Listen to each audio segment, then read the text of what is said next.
ವಿಶ್ವಾಮಿತ್ರ ಮಹರ್ಷಿಗಳು ದ್ವಿತೀಯ ಕಥೆಯನ್ನು ಶ್ರೀರಾಮಚಂದ್ರನಿಗೆ ಹೇಳುತ್ತಾ ಮುಂದುವರಿಸ್ತಾ ಇದ್ದಾರೆ.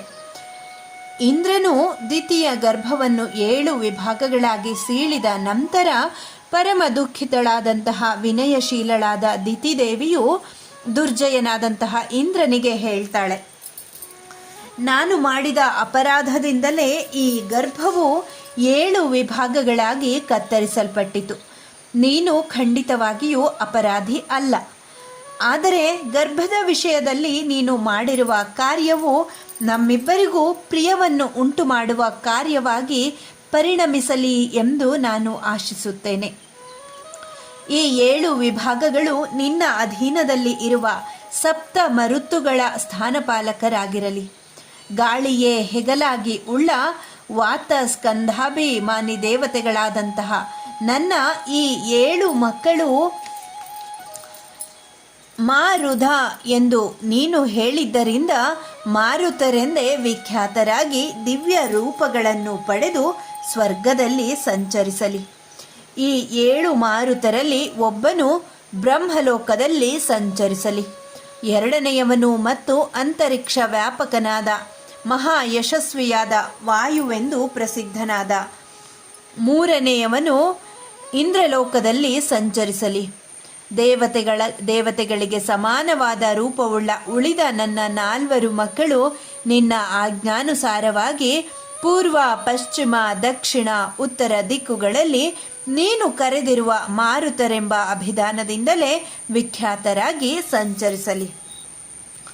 ದಿತಿಯು ಹೇಳಿದ ಆ ಮಾತುಗಳನ್ನು ಕೇಳಿ ಸಹಸ್ರಾಕ್ಷನಾದ ಪುರಂದರನಾದ ಬಲಸೂದನನಾದಂತಹ ದೇವೇಂದ್ರನು ಬದ್ಧಾಂಜಲಿಯಾಗಿ ಹೇಳ್ತಾನೆ, ಅಮ್ಮ, ನೀನು ಹೇಳಿದಂತೆ ಎಲ್ಲವೂ ನಡೆಯುವುದು. ಇದರಲ್ಲಿ ಯಾವ ಸಂಶಯವೂ ಇಲ್ಲ. ದೇವರೂಪಿಗಳಾದ ನಿನ್ನ 7 ಮಂದಿ ಮಕ್ಕಳು ಮಾರುತರೆಂಬ ಅಭಿಧಾನದಿಂದ ನಿನ್ನ ಅಪೇಕ್ಷೆಯಂತೆ ಬ್ರಹ್ಮಲೋಕ, ಇಂದ್ರಲೋಕ, ವಿಷ್ಣುಲೋಕ ಮತ್ತು ಪೂರ್ವ, ಪಶ್ಚಿಮ, ದಕ್ಷಿಣ, ಉತ್ತರ ದಿಕ್ಕುಗಳಲ್ಲಿ ಸ್ವೇಚ್ಛೆಯಿಂದ ಸಂಚರಿಸುವರು. ಕುಶಪ್ಲವನ ತಪೋವನದಲ್ಲಿ ತಾಯಿ ಮಕ್ಕಳಿಬ್ಬರು ಈ ರೀತಿಯಾಗಿ ಪರಸ್ಪರರಾಗಿ ನಿಶ್ಚಯ ಮಾಡಿಕೊಂಡು ಕೃತಾರ್ಥರಾದೆವು ಎಂಬ ಸಂತೋಷದಿಂದ ಸ್ವರ್ಗಕ್ಕೆ ತೆರಳಿದರು ಎಂಬ ಇತಿಹಾಸವನ್ನು ನಾವು ಕೇಳಿದ್ದೆವು. ಈಗ ನಾವಿರುವ ಈ ಪ್ರದೇಶದಲ್ಲಿಯೇ ಇಂದ್ರನು ವಾಸ ಮಾಡುತ್ತಿದ್ದನು. ಈ ತಪೋವನದಲ್ಲಿಯೇ ಹಿಂದೆ ಹೇಳಿದ ರೀತಿಯಲ್ಲಿ ಇಂದ್ರನು ದಿತಿಯನ್ನು ಉಪಚರಿಸುತ್ತಿದ್ದ. ಪೂರ್ವಕಾಲದಲ್ಲಿ ಇಕ್ಷ್ವಾಕುವಿಗೆ ಅಲಂಬುಷ ಎಂಬ ಭಾರ್ಯೆಯಲ್ಲಿ ಪರಮ ಧಾರ್ಮಿಕನಾದ ವಿಶಾಲ ಎಂಬ ಸುಪ್ರಸಿದ್ಧನಾದಂತಹ ಮಗ ಹುಟ್ಟಿದ. ವಿಶಾಲ ರಾಜನು ಇದೇ ಸ್ಥಳದಲ್ಲಿ ವಿಶಾಲ ಎಂಬ ಹೆಸರಿನ ಈ ಪಟ್ಟಣವನ್ನು ನಿರ್ಮಿಸಿದ. ಮಹಾಬಲಿಷ್ಠನಾದ ಹೇಮಚಂದ್ರನು ವಿಶಾಲ ರಾಜನ ಮಗ. ಹೇಮಚಂದ್ರನ ಅನಂತರ ಅವನ ಮಗನು ಸುಚಂದ್ರ ಎಂಬ ಹೆಸರಿನಿಂದ ವಿಖ್ಯಾತನಾಗಿದ್ದನು. ಧೂಮ್ರಾಶ್ವನು ಸುಚಂದ್ರನ ಮಗ.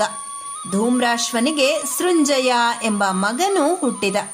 ಮಹಾಪ್ರತಾಪಶಾಲಿಯಾದ ಶ್ರೀಮಂತನಾದ ಸಹದೇವನು ಸೃಂಜಯನ ಮಗ.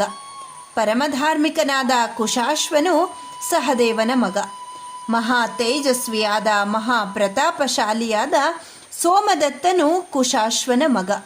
ಸೋಮದತ್ತನ ಮಗ ಕಾಕುತ್ಸ್ಥ ಎಂಬ ಹೆಸರಿನಿಂದ ಪ್ರಸಿದ್ಧನಾದ.